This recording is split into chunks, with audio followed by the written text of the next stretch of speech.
Salut à tous. Abonne-toi à ma chaîne et mate la suite des informations car situation sur le terrain, tractation diplomatique, principale déclaration, le point sur l'invasion de l'Ukraine par la Russie. Poutine déclenche une opération militaire. Le président russe Vladimir Poutine a enclenché jeudi une opération militaire en Ukraine pour défendre les séparatistes de l'Est du pays. Nous nous efforcerons d'arriver à une démilitarisation et une dénazification de l'Ukraine, a-t-il dit. Le Kremlin a précisé que cette opération ayant pour objectif l'imposition d'un statut neutre à l'Ukraine durerait le temps nécessaire, en fonction de ses résultats et sa pertinence. Invasion de grande ampleur. Le ministre ukrainien des Affaires étrangères, Dmytro Kuleba, a de son côté annoncé le début d'une invasion de grande ampleur de la Russie. Cette opération vise à détruire l'État ukrainien, s'emparer de son territoire par la force et établir une occupation, a renchéri son ministère. Bombardements et forces terrestres. L'armée russe, qui divisait les sites militaires ukrainiens avec des armes de haute précision, a affirmé avoir détruit les systèmes de défense anti-aérienne et mis hors service les bases aériennes de l'Ukraine. Des forces terrestres russes ont pénétré dans la région de Kiev à partir du Bélarus pour mener une attaque sur des cibles militaires, selon Kiev. Le président bélarusse Alexandre Loukachenko a affirmé que les troupes de son pays ne prennent aucune part à l'opération russe. Selon le ministère russe de la Défense, les séparatistes ont avancé de 3 km dans la région de Donetsk et d'1,5 km dans celle de Lugansk. L'Ukraine déplore des dizaines de morts. Au moins 40 soldats et une dizaine de civils ont été tués, selon Kiev. Un avion militaire ukrainien s'est écrasé près de Kiev avec 14 personnes à bord, ont annoncé les autorités. L'armée ukrainienne a également affirmé avoir abattu 5 avions et un hélicoptère de l'armée russe et avoir tué une cinquantaine d'occupants russes dans l'est du pays. Les autorités de la région d'Odessa ont par ailleurs indiqué que 18 personnes avaient été tuées dans un village par des frappes, sans qu'on sache si ces victimes avaient été comptabilisées dans le bilan global. Puissantes explosions. Une série d'explosions ont été entendues à Kiev, où les sirènes d'alarme anti-bombardement ont retenti. Explosions également à Kramatorsk, ville dans l'est qui sert de quartier général à l'armée ukrainienne, à Kharkiv, deuxième ville du pays située près de la frontière russe, à Odessa, sur la mer Noire, ainsi qu'à Mariupol, plus grande ville ukrainienne proche de la zone de front. Condamnation en cascade.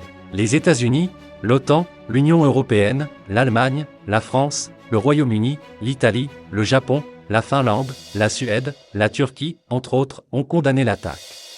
Or Emmanuel Macron a mené la danse en ce dimanche. Le président français est au cœur du jeu diplomatique pour tenter d'éviter le pire dans la crise Russie-Ukraine. Il s'est entretenu au téléphone, très longuement, avec ses homologues russes et ukrainiens. Et veut continuer les discussions dans la foulée, avec le chancelier allemand Olaf Scholz et le président américain Joe Biden, mais aussi l'italien Mario Draghi et le britannique Boris Johnson. C'est que Vladimir Poutine comme Volodymyr Zelensky ont dit vouloir arriver à un cessez-le-feu. Dans la nuit, Joe Biden et Vladimir Poutine ont accepté de se voir lors d'un sommet. À une condition, qu'aucune invasion de l'Ukraine n'ait lieu d'ici là. Le contenu du sommet sera préparé par le secrétaire d'État américain Antony Blinken et son homologue russe Sergueï Lavrov lors de leur rencontre prévue jeudi prochain, a précisé de son côté l'Élysée. Pourtant, de nombreux Ukrainiens tentaient par tous les moyens jeudi de quitter le pays, après l'invasion russe lancée par le président Vladimir Poutine, rapporte entre autres la chaîne CNN, sur la base de témoignages. Des images montrent des routes aux abords de la capitale Kiev chargées de voitures qui tentent de fuir la ville. Des files étaient aussi constatées aux stations-service. Le trafic se déplace le plus vite possible dans la même direction, l'ouest, vers des zones plus sûres, a commenté un journaliste de CNN. Plusieurs pays ont déjà réagi par rapport à l'afflux attendu de réfugiés venant d'Ukraine. La Moldavie a déjà annoncé que le pays était prêt à accueillir des dizaines de milliers de réfugiés. La présidente moldave Maya Sandu a également déclaré qu'elle comptait déclarer l'état d'urgence en raison de l'invasion russe. Le ministère russe de la Défense a par ailleurs indiqué qu'un exercice antiterroriste serait mené en Transnistrie, région moldave séparatiste. Un nombre inconnu de soldats russes y sont stationnés.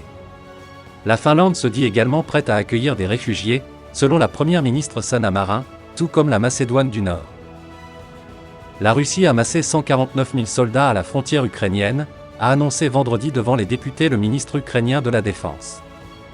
De son côté, Kiev n'a pas l'intention de mener des actions offensives contre les territoires séparatistes de l'est de l'Ukraine ou la péninsule annexée de Crimée, a annoncé vendredi le ministre ukrainien de la Défense, Oleksiy Reznikov. Nous observons les unités militaires russes dont les forces terrestres s'élèvent à 129 000. Si on y ajoute la composante navale et aérienne, elles atteignent 149 000, a déclaré Oleksiy Reznikov.